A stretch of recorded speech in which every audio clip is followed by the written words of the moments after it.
గీతల సుజాత మొట్టమొదటిసారి మంత్రిగా బాధ్యతలు చేపట్టి తక్కువ వ్యవధిలోనే ఆ పదవిని పోగొట్టుకున్న ఎస్సీ సామాజిక వర్గ నాయకురాలు. రాజకీయాలపై ఆసక్తితో ప్రభుత్వ ఉద్యోగానికి రాజీనామా చేసి రాజకీయాల్లోకి వచ్చిన నాయకురాలు. 2014 ఎన్నికల్లో పశ్చిమ గోదావరి జిల్లా చింతలపూడి నియోజకవర్గం నుంచి పోటీ చేసి గెలిచిన సుజాతకు మహిళగా ఎస్సీ ఎమ్మెల్యే కావడంతో భూగర్భ గనుల శాఖ అప్పగించారు. కానీ అప్పటికే 10 ఏళ్ల గ్యాప్ తర్వాత అధికారం రావడంతో టీడీపీ నేతలంతా చెలరేగిపోయారు. విచ్చలవిడిగా అవినీతికి పాల్పడడం, రోజుకో అవినీతి భాగోతం వెలుగు చూడడంతో సుజాత కూడా పలు అక్రమాలకు పాల్పడ్డారని తెలుస్తోంది. సుజాత ఇంటి వద్ద సంచిలో లక్షల రూపాయల డబ్బు దొరకడం, గన్నుల విషయంలో ఆమె బంగారపు వడ్డాణాన్ని తీసుకున్నట్టు ఆరోపణలు వినిపించాయి.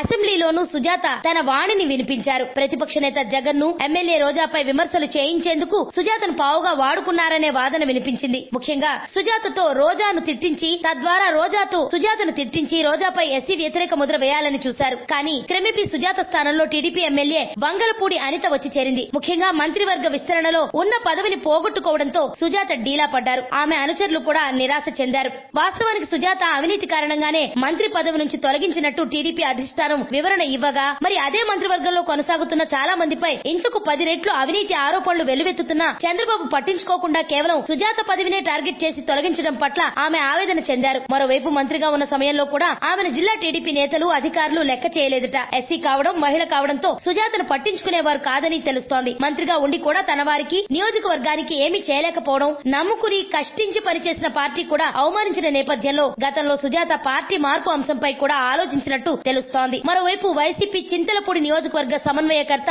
మద్దాల రాజేష్ కూడా రాజకీయంగా సైలెంట్ అయినట్టు కనిపిస్తోంది. ప్లస్లు, కష్టాలు ఎదుర్కొని నిలబడ్డ ఎస్సీ మహిళా నేతగా గుర్తింపు, మంత్రివర్గం నుంచి తొలగించారనే సానుభూతి, ఆ నియోజకవర్గ వైసీపీ క్రియాశీల రాజకీయాలను పోషించకపోవడం మైనస్లు, రాష్ట్ర వ్యాప్తంగా టీడీపీపై ఉన్న అంతులేని వ్యతిరేకత, మంత్రిగా ఉండి కూడా నియోజకవర్గానికి ఏమీ చేయలేకపోవడం, గతంలో వరుసగా వెల్లువెత్తిన అవినీతి ఆరోపణలు, అంతుచిక్కని రహస్యాలు, మరెన్నో మనకి తెలియని పురాతన కట్టడాలు, వాటి వెనక దాగిన నిజాలు, పూర్వీకుల ఆచారాలు, మరెన్నో మూఢ విశ్వాసాలు, ఇలా కాలగర్భంలో కలిసిపోతున్న రహస్యాల కొరకు సబ్స్క్రైబ్ చేయండి రహస్యవాణి ఛానల్.